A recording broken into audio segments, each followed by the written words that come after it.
Back, everyone. You can join a movement to save the Sorg Opera House. A comedy benefit for the famous theater in Middletown is happening this weekend. And here to talk about Scriptless in Seattle is Justin Folger and Eli Popick. Gentlemen, thanks for coming in.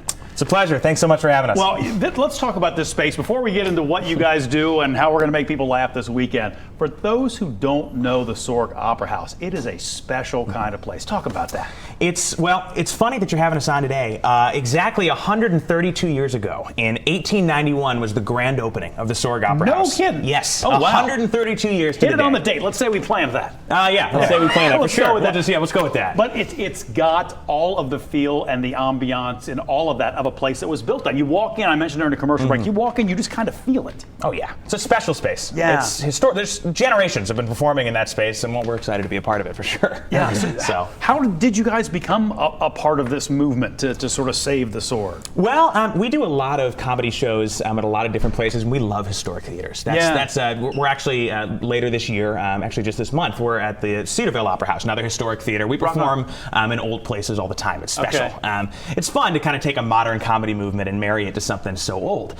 So doing that kind of thing is something we do all the time, and we got in touch with, I think it was actually through the mayor put us in touch with the person in charge of the Sorg. Nice. And we started exchanging emails in February of this year, and it worked out that they're trying to restore they've got an orchestra level and a mezzanine level that are all done, but they're working on the third level, which is the balcony, and hopefully with a little bit of money from a comedy show and maybe some other sources, they'll be able to restore that to its former glory. I didn't realize they'd made that much progress already. That's great. They're doing good work. Well, Eli, let's talk about Scriptless in Seattle and the kind of things you do. Very Whose Line Is It Anyway kind of a feel. Oh, yeah. It's inspired both of us. Yeah. Seeing just what they've done there. Colin Mockery is just hilarious.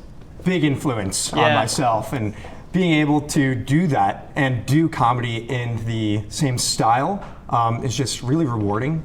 And we've been doing it since we were actually in high school together is when we started. We've been going since and going strong. Anytime I watch a show like Whose Line, it's always the music stuff that blows me away. Like I don't get how your brain puts together a song that quickly. Do you guys do stuff like that? Absolutely. Oh my 100%. It took some learning. It's a whole different muscle. You do a scene on stage and it's one kind of muscle, and then you come up with rhymes that quickly and you rap especially when you're getting the information for the first time 12 seconds before the music starts. Right. It's a lot of respect to Wayne Brady, but it can be done. Wayne Brady's a five-tool guy, man. Oh, He could do anything. all of it. Yeah. He can do anything. Well, what we've talked about is that you actually have to learn how to speak before you think, which you usually don't want to try to do. And then trying to figure out how to use a filter at the same time.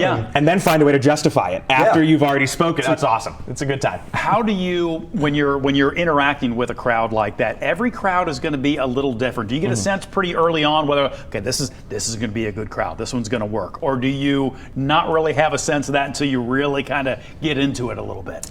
I mean, I will do some crowd work at the beginning, and I'll talk to the audience. I'll ask them questions. I'll just kind of get a feel for who they are, and I'll try and warm them up a little bit. Yeah. And in that first 2-3 minutes, I can usually tell if it's going to be a good crowd or if it's going to take some doing to get them excited about it. Which sometimes you have to win them over. You got to earn their respect. You got to earn their respect because if you're not funny early on, it doesn't. It'll carry over for the rest of the show. They want to laugh, but they're not going to do it for just anything. Exactly. Yeah. Perfect. You got to earn it. Well, listen. If people want to come out and they want to see the Sorg and how much it's improved already, and they just want to laugh, give me all the details about the show. Excellent. So it's actually just later this week. It's Saturday the 16th. It's at 8 p.m. Okay. On the Sorg's website, you can get a link to purchase tickets, but also on our website, which is scriptlessinseattle.com. So scriptlessinseattle.com. Tickets are $25. You can purchase them there on the website, and part of those proceeds go to making the Sorg happen. I love that. Restoring it. So. Justin, Eli, thank you for coming in. I know it was a tough drive getting down here with the weather and everything, so I appreciate you coming in very much. Thanks for having us. Yeah, break a leg. You can always get local stories right here on YouTube, but go ahead and hit that subscribe button to get notifications to stay in the know.